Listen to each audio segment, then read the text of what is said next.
Hello जमनाई, welcome to Gurumaa Hindi tarot. और ये रीडिंग है 11 अक्टूबर से लेके 17 अक्टूबर तक की। तो चलिए देखते हैं आपके लिए क्या मैसेज है इस वीक में और आप क्या एक्सपेक्ट कर सकते हैं अपनी लव लाइफ में। Messages for Gemini.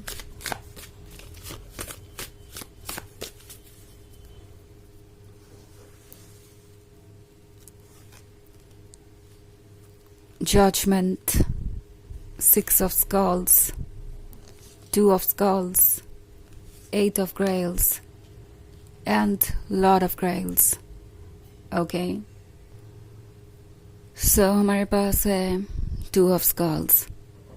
I think ये जो कोई भी है ये सोच रहा है कि वो इस रिलेशनशिप में बहुत ज़्यादा टॉक्सिक हो गए थे।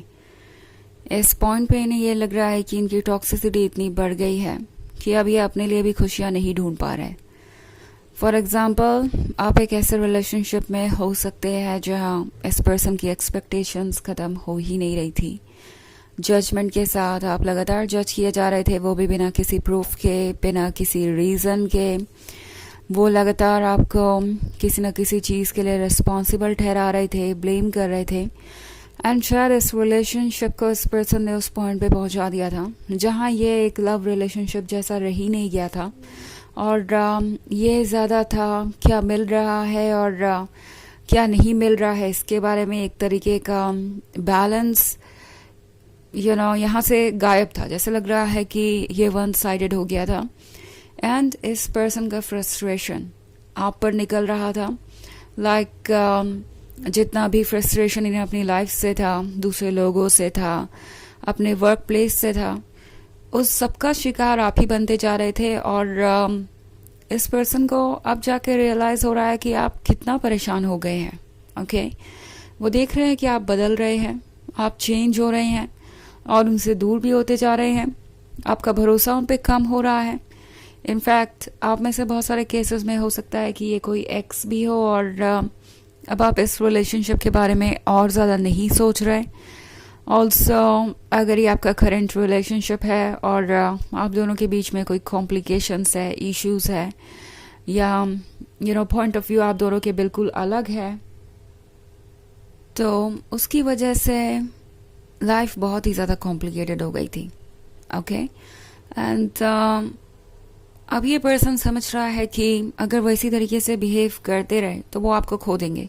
इन केस आपका ब्रेकअप नहीं भी होता है, आपको लगता है कि इस पर्सन के साथ ही आपको इस रिलेशनशिप को कंटिन्यू करना पड़ेगा, या आप अपने इमोशंस के हाथों मजबूर होकर भी इस रिलेशनशिप में रुकना चाहे या इंतज़ार करना चाहे कि कभी कुछ बदलेगा, तो डेफिनेटली आप ही बदल जाएंगे। इस टॉक्सिसिटी का इतना असर होगा आप पे कि आप नहीं रहेंगे, आप भी बिटर हो जाएंगे। आपको भी ऐसा लगेगा जैसे आप ठीक जगह पे नहीं हैं और आपको वो नहीं मिल रहा जो आप डिज़र्व करते हैं, और दूसरी तरफ वो आपके होते हुए भी आपको खो देंगे। इन्हें पता चल रहा है कि आपका जो बिहेवियर है वो काफ़ी बदल गया है। इनफैक्ट सिक्स ऑफ स्कल्स के साथ इन्हें आपकी ज़रूरत है।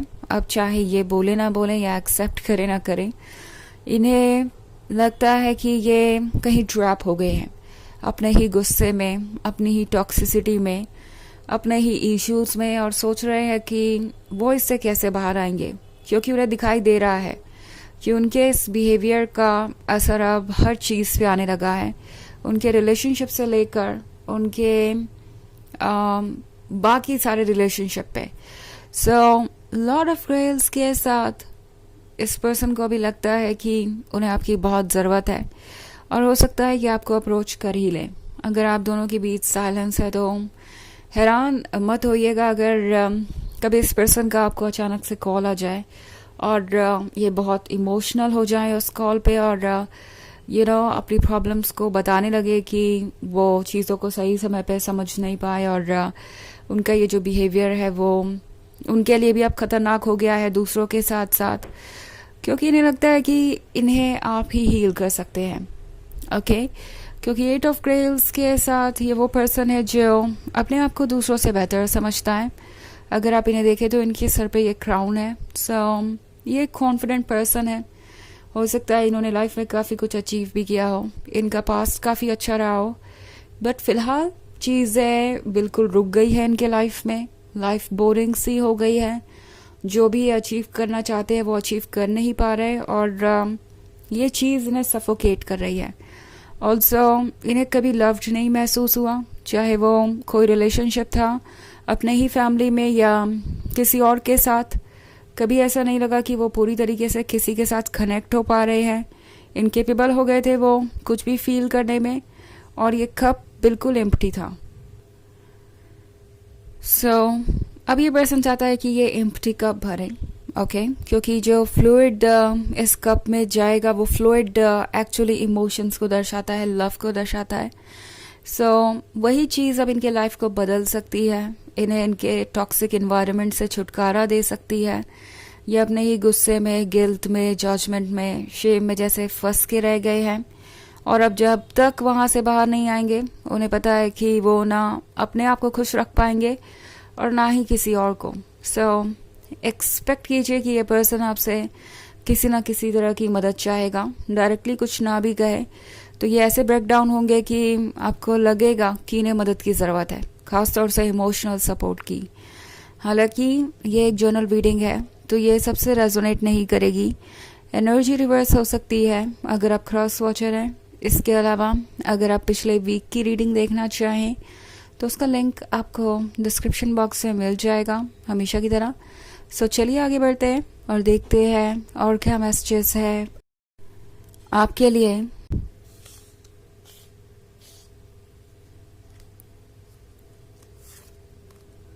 S of sculls,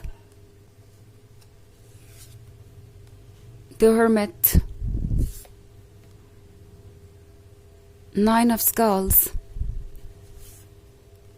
and 9 of grails. Okay, so we have 6 of scepters. 6 of scepters कह रहा है जैसे कि उन्हें लगता है कि आप ही उन्हें इस सिचुएशन से बाहर निकाल सकते हैं। एस ऑफ स्कल्स के साथ इन्हें फाइनली ये महसूस होने लगा है कि इनके पास कुछ ऐसा है जो इन्हें हमेशा से चाहिए था। वो रिकग्नाइज कर रहे हैं कि उनके पास एक गिफ्ट है। ओके, द हर्मिट के साथ ये पर्सन जैसा लगता है कि इस वक्त अपने अकेलेपन में बहुत कुछ एनालाइज कर रहा है और ये उनके काम ही आ रहा है। वो ये फिगर आउट करने की कोशिश कर रहे हैं कि उन्हें लाइफ में किन चीज़ों की ज़रूरत है, किन चीज़ों की नहीं। इनको कुछ एंगर इश्यूज हो सकते हैं और अक्सर ये दूसरों की बातों से बहुत जल्दी कन्विंस हो जाते हैं या मैनिपुलेट हो जाते हैं और चीज़ों को देख नहीं पाते। ये इन्हें रियलाइज हो रहा है कि इनका गुस्सा जितना दूसरों को नुकसान कर रहा है उससे कहीं ज़्यादा नुकसान उन्हें खुद को कर रहा है। और 9 ऑफ क्रेल्स के साथ उन्हें लगता है कि उन्हें तभी खुशी मिल सकती है जब वो आपके साथ हो। इतने अपसेट है, इतने दुखी है, पर जब भी आपके बारे में इमेजिन करते हैं उन्हें राहत मिलती है, रिलीफ मिलती है। उन्हें लगता है कि वो अपने लाइफ के प्रॉब्लम से कहीं दूर चले गए और उनकी एक अलग ही दुनिया है आपके साथ। 9 ऑफ स्कल्स के साथ ये मैनिफेस्ट कर रहे हैं एक यूनियन, दोबारा आपके क्लोज आना चाहते हैं, दोबारा सारी चीज़ों को एक्सपीरियंस करना चाहते हैं और भी बहुत कुछ, क्योंकि यही उनको एक रास्ता दिखाई दे रहा है खुद को खुद से बचाने का। उन्हें लग रहा है कि वो इतने टॉक्सिक हो गए हैं कि वो अब अपने साथ साथ सबके लिए हार्मफुल हो चुके हैं। चलिए देखते हैं आपके लिए ऑरेकल मैसेज क्या है।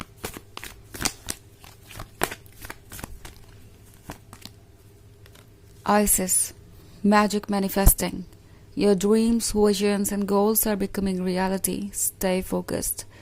तो ये कार्ड आपसे कह रहा है कि आपके ड्रीम्स और विजन्स सब रियलिटी में बदल रहे हैं। सो फोकस रहिए उन चीज़ों पे जो आपको चाहिए, बिकॉज आप उन्हें डेफिनेटली अट्रैक्ट कर सकते हैं। भले ही चीज़ें अभी ज़्यादा मूव होती हुई नहीं दिखाई दे रही और आप कंफ्यूज्ड हैं, बट इसका मतलब ये नहीं है कि यूनिवर्स अपना काम नहीं कर रहा और चीज़ें आगे बढ़ नहीं रही, प्रोग्रेस नहीं हो रही है। प्रोग्रेस हो रही है, जल्दी ही इसका रिजल्ट भी आपको देखने को मिलेगा। जिस बारे में आप सोच रहे हैं या जिस भी चीज़ का आप सपना देख रहे हैं उसके बारे में सोचते रहिए, ड्रीम्स देखते रहिए, क्योंकि वो ड्रीम्स ज़रूर रियलिटी में बदलेंगे। तो यह है रीडिंग इस वीक की। आई होप आपको अच्छी लगी होगी। Thanks for watching. Till next video, bye.